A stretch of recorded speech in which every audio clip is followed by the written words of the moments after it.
Bismillahirrahmanirrahim. Muslimin wal muslimah rahimakumullah. Seperti yang video sebelumnya, saya sedang berada di desert padang gurun Jordania. Perjalanan aman menuju Petra. Muslimin wal muslimah rahimakumullah. Kita pernah dengar saudara kita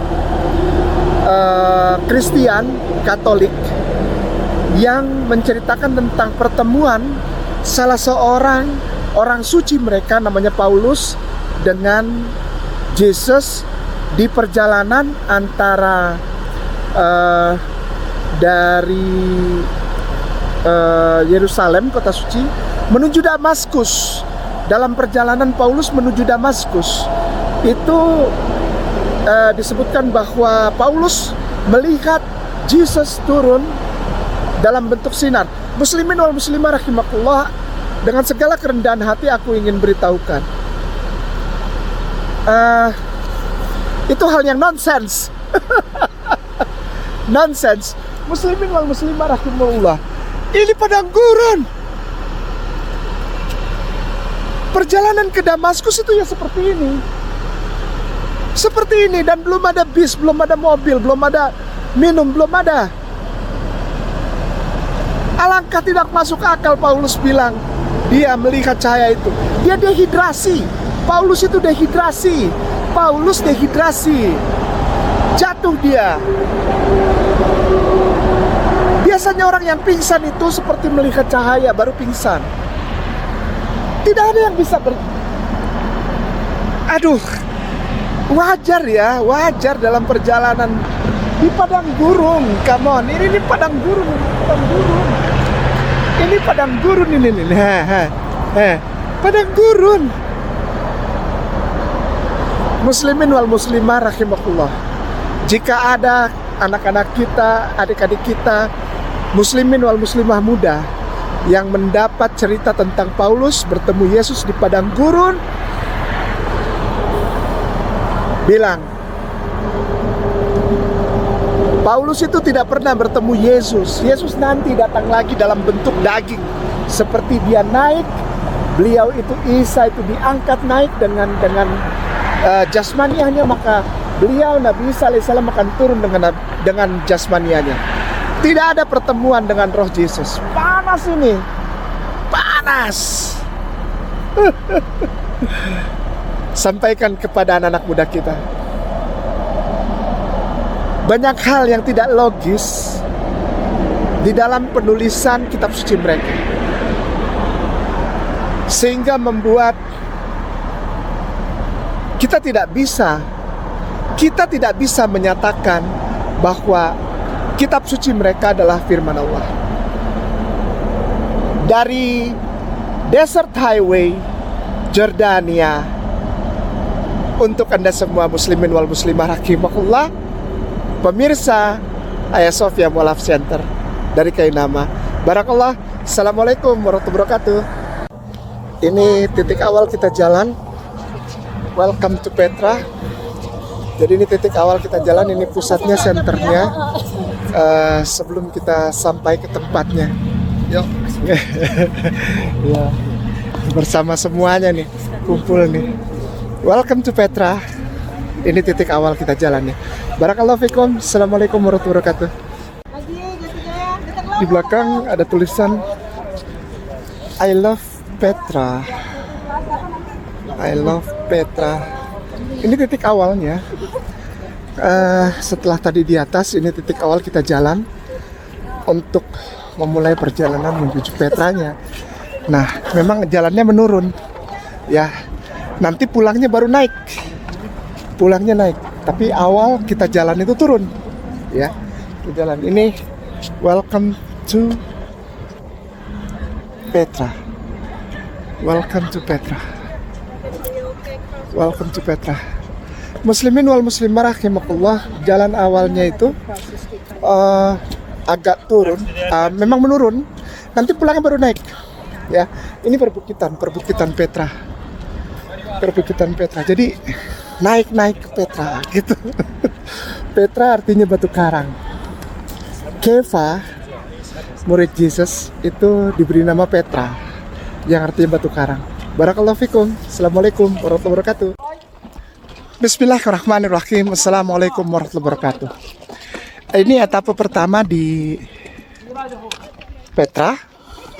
Muslimin wal muslimah rahimakumullah. Di belakang kita ini ada seperti batu tapi berlubang ya. Batunya berlubang. Nah, ini adalah gambaran culture atau budaya yang tinggi, peradaban yang tinggi dari orang-orang yang tinggal di zaman dulu. Bayangkan, belum ada modernisasi, belum ada bor, belum ada listrik, belum ada teknik pengeboran atau pemecah batu, tapi mereka bisa bikin rumah di dalam batu. Ini adalah orang Nabatea dan kita sampai di Jin Blocks. Jin Blocks ini tempatnya. Yang diceritakan memiliki satu kisah seperti alam gaib. Kita sambung. Barakallahu fikum. Assalamualaikum warahmatullahi wabarakatuh. Bismillahirrahmanirrahim. Ada saudaraku yang menulis di live chat lalu bertanya, saudaraku dari Kristen, saudaraku sayang warga negara Indonesia cuma beragamanya Kristen. Lalu bertanya, alhamdulillah kita berhadapan langsung dengan brother Akhi Uday yang akan menjawab, kenapa disebut Jin Blocks? Jin Block ini di Petra, ada beberapa monumen di Petra dinamakan oleh orang Badui. Bukan orang Badui asli yang memahat kota Petra, bukan orang Nabati maksud saya. Tapi 200 tahun yang lalu saat kota Petra ditemukan oleh orang peziarah John Perkart, itu ada kabilah suku Badui tinggal sini. Kabilah itu mengira banyak legenda. Misalkan nanti kita di Treasury, kenapa dinamakan Treasury of Firaun misalkan ya, gedung harta Firaun. Sama seperti ini Jin Block. Karena saat mereka tinggal sini, ya mereka bilang tidak bisa mungkin manusia biasa yang bisa bikin tubuh ini atau pahatan ini yang cukup tinggi, ya. Jadi itu harus siapa? Jin. Ya, harus jin atau candi jin. Kita berhad ini hanya namanya tetap dari warisannya lawan sama Block of Jin karena orang sini memahami apa namanya budaya orang Badui dulu, ya.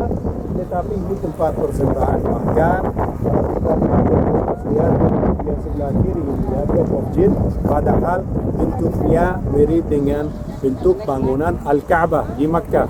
Nah, batu hitam di coba lihat di kaki gunung atau di sampingnya blok itu ya, ada tempat duduk, ada apa namanya persembahan khusus, ada juga kadang-kadang mereka ada korbannya selalu hewan, domba atau kambing atau unta. Jadi Block of Jin karena 200 tahun yang lalu ada orang Badui di sini, kabilah Badui, suku Badui, mereka mengira legenda bahwa jin yang bikin rumahnya kayak gitu ya. Syukron kasiran jazakallah khairan akhi. Ini di belakang saya ada makam Nabatean. Sebetulnya di makam ini. Di makam. Ya. Jadi ada 4 pilar di atas itu gambaran tingkat level dari hierarki mereka orang-orang Nabatean. Syukron. Assalamualaikum warahmatullahi wabarakatuh. Tadi udah dengar ya dari Akhi Uday. Assalamualaikum. Muslimin wal muslimah rahimakumullah. Kita akan turun masuk ke lorong atau celah. Nah, itu di belakang. Ya. Di belakang kita itu. Nah, itu dia. Celah untuk masuk ke tempat utama Petra. Namanya Treasury House. Kalau Great Great Temple itu masih 2 kilo lagi. Jadi ini yang 2 kilo, masih ada 1,8 kilo lagi untuk sampai di Great Temple. Kita akan masuk ke celah ini. Ini celahnya. Celah ini setelah ini baru Treasury Chamber. Ya, barakallah. Alhamdulillah semuanya. Ayah Sofia, Malaf Center Nasional YouTube channel. Barakallah. Muslimin wal muslimah rahimakumullah. Ayah Sofia. Oh, luar biasa. Mendalam sekali ya, mengambil ininya ya, cerita-cerita Roma. Jadi anggap saja ini kita iya, apa pendalaman karakternya orang-orang di sini luar biasa, saudara. Muslimin wal muslimah rahimakumullah. Sampai ke bela-belain tuh ada yang pakai baju Roma tuh. Jadi ini memang jalannya mereka ini dulu nih, penguasaan ini nih, perang apa segala terjadi di sini, air lewat sini, perdagangan segala macam lewat sini. Ya, ada yang foto-foto juga. Ini di celahnya, di celah Petra. Barakallah. Makanya datang ke sini, ya, hubungin Ustadz Ibeng tuh lagi foto tuh, Ustadz Ibeng. Ustadz Ibeng. Nah. Ya. Ya. Ustadz Ibeng tuh lagi foto. Nah, ini Akhi Odai yang tadi cerita tentang ini. Ya. Ayah Sofia, YouTube channel. Barakallah, assalamualaikum. Kita jalan dulu ya lewat celah. Bismillahirrahmanirrahim. Assalamualaikum warahmatullahi wabarakatuh. Saudaraku sayang, muslimin wal muslimah rahimakumullah. Celahnya ini dia celah Petra ini. Celah, memang benar celah. Bayangkan semua terjadi di sini. Pola jalur perdagangan, pola sistem pengairan, kita lihat ini. Ini seperti pipa irigasi. Ini seperti pipa irigasi. Dan air mengalir ke sini dari tempat yang tinggi, dari Wadi Musa. Ketika Nabi Musa mengetok tongkat itu lalu keluar air. Wadi Musa. Dan di belakang ini, sebentar lagi kita lihat ada apa. Barakallahu fikum. Assalamualaikum warahmatullahi wabarakatuh. Masya Allah, akhirnya kita tiba di ujung celah. Inilah dia. Inilah dia. Treasure Chamber. Zaman Nabi Soleh. Ini nih. Ini dia. Barakallah. Barakallah. Assalamualaikum warahmatullahi wabarakatuh. Bismillahirrahmanirrahim. Assalamualaikum warahmatullahi wabarakatuh.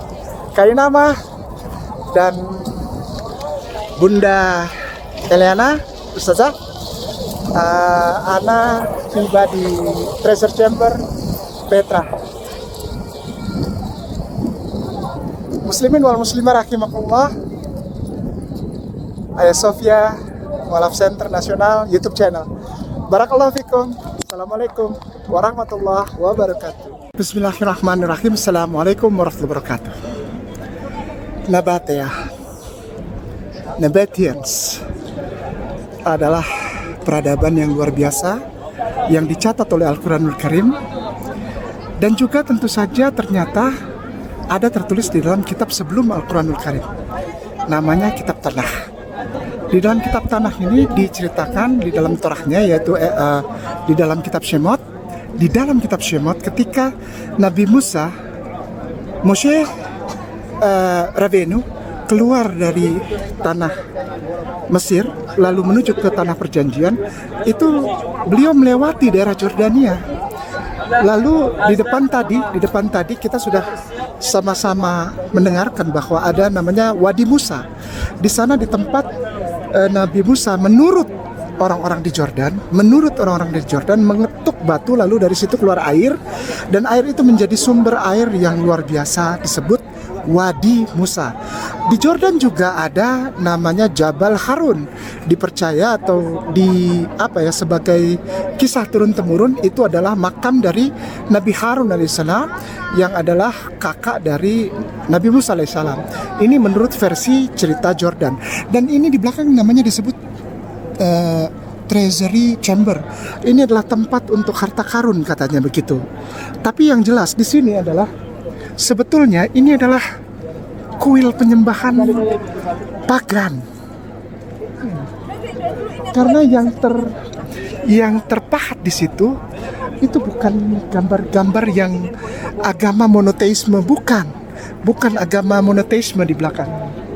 Di belakang ini adalah karya iman orang-orang Roma. Ini paganisme ini pagan nih, penyembah dewa-dewa ini. Ya. Bahkan ini pun bukan gereja, ini bukan. Ya. Ini lambang kuil penyembahan pagan. Lalu yang terakhir, ini adalah tempat yang paling epik, tempat yang paling utama didatangi oleh para pengunjung. Selain daripada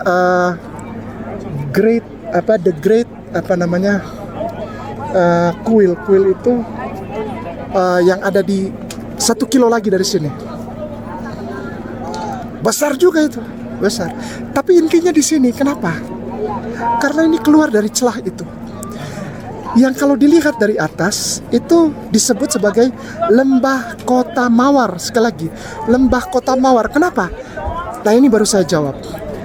Nama lembah Kota Mawar karena daerah Jordan Petra ini Sela sebutannya, Sela, Sela, yang artinya batu karang. Di dalam bahasa Yunani Koine disebut Petra. Diberikan nama Petra ini kepada salah seorang murid Yesus, namanya Petrus, Petra, Kefa. Petra artinya batu karang. Kenapa disebut daerah batu karang ini Sela ini sebagai lembah Kota Mawar? Karena ini nih tanahnya nih merah. Tanahnya merah. Ini merah ini. Ini tanahnya merah. Ini merah ini. Kenapa merah? Karena di sini disebut tanah Edom. Edom. Di mana keturunan Esau, saudara kembar Nabi Yakub alaihissalam, tinggal menetap beserta seluruh keturunannya. Esau kulitnya merah, orangnya tinggi besar, berbulu, dan beliau adalah seorang pemburu dan juga orang yang perkasa, tidak terkalahkan. Keras orangnya, luar biasa dahsyat. Namanya Esau, atau dalam bahasa Ibrani disebut Esaf. Merah, dia kulitnya merah. Lihat tanahnya, Edom, merah. Lembah ini disebut lembah Edom, lembah Kota Mawar, merah. Dari kata Edom nanti timbul pemahaman Adam, karena Nabi Adam alaihissalam dibuat dari tanah ini, merah warnanya. Edom, Adam, Adamah, tanah. Muslimin wal muslimah rahimakumullah, Ayah Sofia YouTube channel yang disayangin dan diberkahi Allah. Inilah ujung dari perjalanan Petra. Mari kita lihat dan kita mengucapkan Masya Allah, Subhanallah. Allah mencatat setiap detil sejarah, dan itu termaktub dengan sangat jelas di dalam Al-Quranul Karim. Barakallahu fikum, barakallahu fikum. Billahi taufiq wal hidayah. Wassalamualaikum warahmatullahi wabarakatuh.